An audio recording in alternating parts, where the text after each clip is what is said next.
So, to be honest, I wasn't sure if the Oilers were going to win this game, but I at least thought they put up a better fight than that. I know the Canucks are good, and trust me, this doesn't just look like a hot streak. This team looks like it's seriously good. But Edmonton really needed this game to get off the schneid, and they just didn't show up. We talked in the last video about how much this team needs a goaltender, and believe me, that still stands more than ever. Same thing with the defense. They just make some errors that are unacceptable for a team that wants to be good and wants to go on a deep playoff run.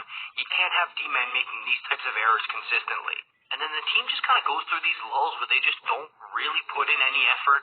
They kind of just die. It's a crazy thing to watch from a team who has the best player in the world. Who, by the way, I haven't seen him this upset in a long time what he was doing during that game. I mean, especially when he went after JT Miller. That was uncharacteristic of McDavid. Like, Connor's been known to throw a big bump around once in a while, but this was out of left field, truly. And it just shows you how frustrated and disgusted he is with how things are going in Edmonton right now. And you know who else was really not happy? Jay Woodcroft got ejected from this game. If you would have told me who I think is like the least likely coach to get ejected from a game, I would have said Ryan Huska in Calgary and Jay Woodcroft in Edmonton. And allegedly, he didn't even use any profanity either, so I wonder what he said. But with the way Connor was upset and the Woodcroft ejection, plus another big loss for this team, this has got to be rock bottom for them, right? And look, they're still in it here. There's like 71 games left in the season. Of course they're still in it. But when Connor and the gang were doing captain skates a couple weeks before training camp, they were gearing up so that they didn't peak too early,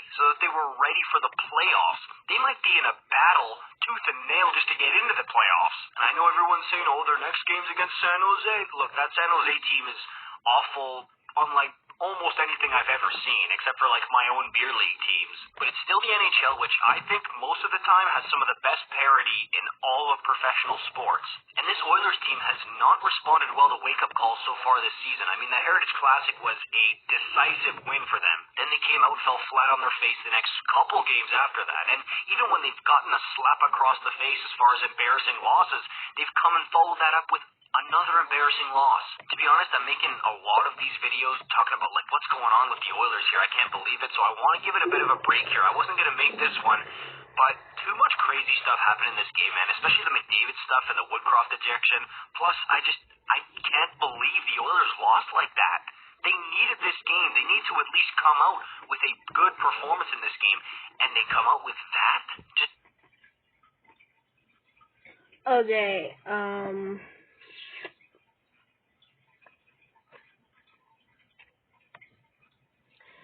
So,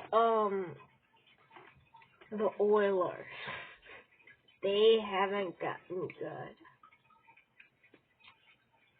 They're probably not going to get good.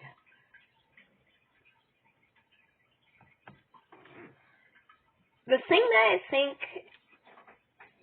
is one thing that they should use is either get a new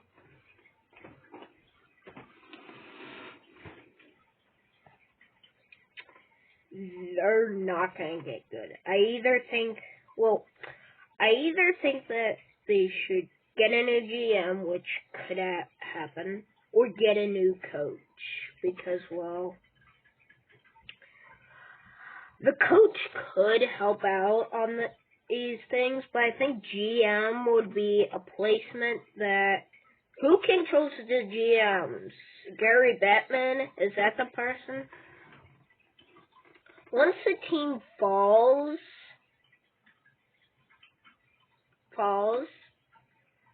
that team is going to have a hard time getting back up if they keep falling for the first month of the regular season. Like, it's now November, and they haven't been good since. They're not having a great season. So, yeah, I just wanted to say that.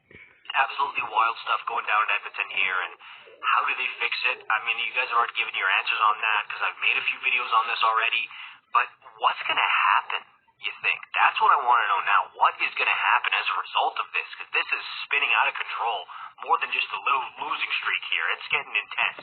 Let me know. I'll see you in the next one. Peace out. My name is Fanny Texier, and I'm a documentary filmmaker. I'm That interested doesn't mean in leave. people who have a very different outlook and perspective on life. Being a director, a VP, and an editor. It was 4-1. It was 4-1.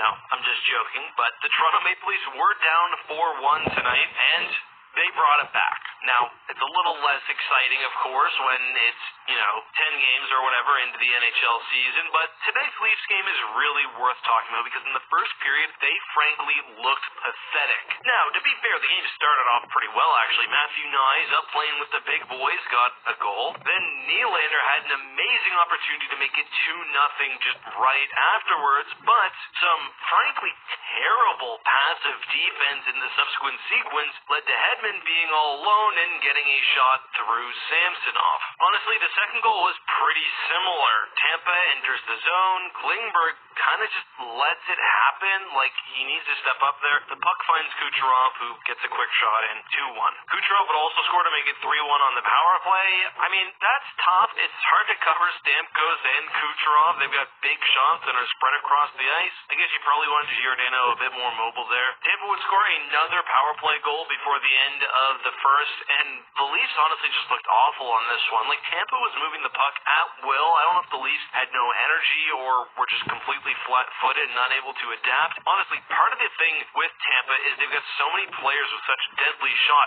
Point gets this and just rifles it, like, immediately, but the Leafs were never positionally sound on this PK, and they would end the period with Samsonov pulled and their fans booing. However, that's when things started to turn around. Probably because I tweeted, probably because I texted my dad and talked about how dog shit the Leafs are, but Woll would step in, he'd make a couple of quick saves, and the Leafs would go on to score 4 straight goals, 2 in a row from Austin Matthews, of course. That line with Nyes really looked good, especially the hustle. Matthews trying to get the crowd pumped up after the second one. Then, to start the third off, 2 goals in 8 seconds, one from Yarn Croak, assisted by Robertson, who was on call-up, then a second from Marner to put the Leafs up 5-4. Knowing the Leafs, you probably will not be shocked to hear that Tampa did manage to tie the game with just over 2 minutes left. However, in overtime, Yarn Croak would get his second off what was at first just a beautiful quick rush by Nylander, then of course the excellent pass by Riley,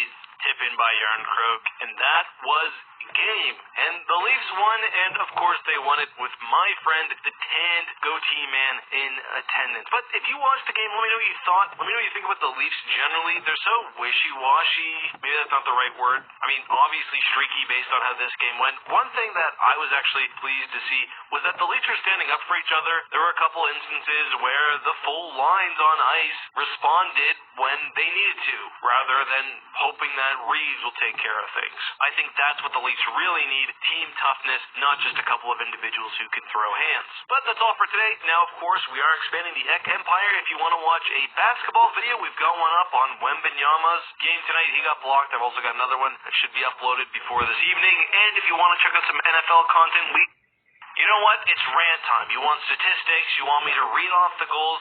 Go to a different video because we've got to talk about the Edmonton Oilers. This is a team that for me was must-watch TV last year. I watched, I'd say, 60 games they played last year. If the Oilers were on TV, even though it was late for me, I would watch it because Connor McDavid and their explosive offense made up for some of the major structural issues the team had, including, well, goaltending. This offseason, the Oilers management shored up their defense, they got new goaltending, and they made a situation for the 2 greatest players in the world to win in. Oh wait, they didn't do that. Listen, the Oilers don't have NHL caliber goaltending, at least right now. They just don't. Stuart Skinner, Jack Campbell, they're not doing it. The Oilers actually came out hot tonight against the Vancouver Canucks, who have absolutely had their number all season. At one point, they were up 1-0, out shooting the Canucks 19-2 before they'd let 2 goals in on 4 shots. That is not good. The goaltending sucks, but it's not just the goaltending. Like, the Oilers look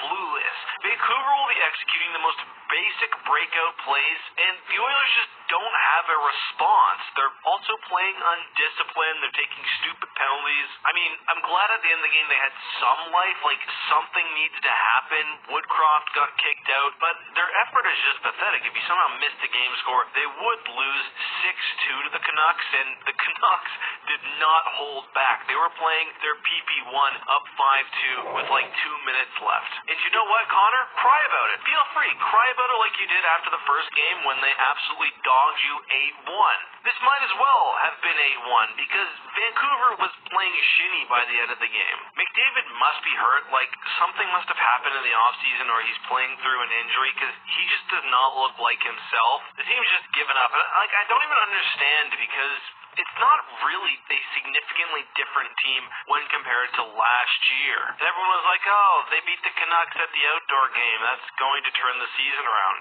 It's like you've got the dude with one arm beating up the dude with 0 arms, and now they've got to fight in the UFC.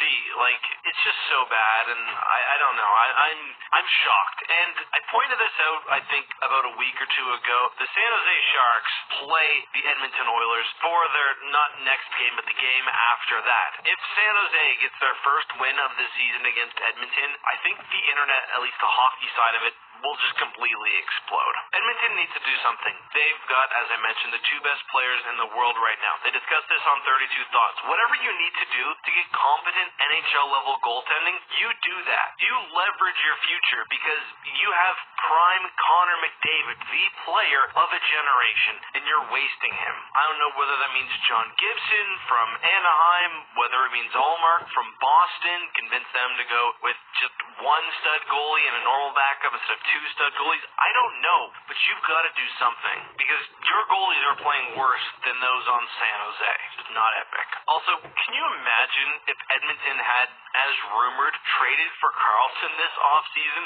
What's already a mess would most likely be somehow even more catastrophically messy. But let me know what you think down below. I'm sorry, Vancouver fans, that I spent most of this video talking down to the Oilers. I think that the change Vancouver's made, having lost Bo Horvat, is just incredible. And I think that Rick Tocchet deserves a lot of credit for that. But see you guys soon. We've got a football video. We've got a basketball video on screen. Feel free. We got a long video for you guys, so hopefully you guys watch it all the way through. And I'll see you in whatever the next video is.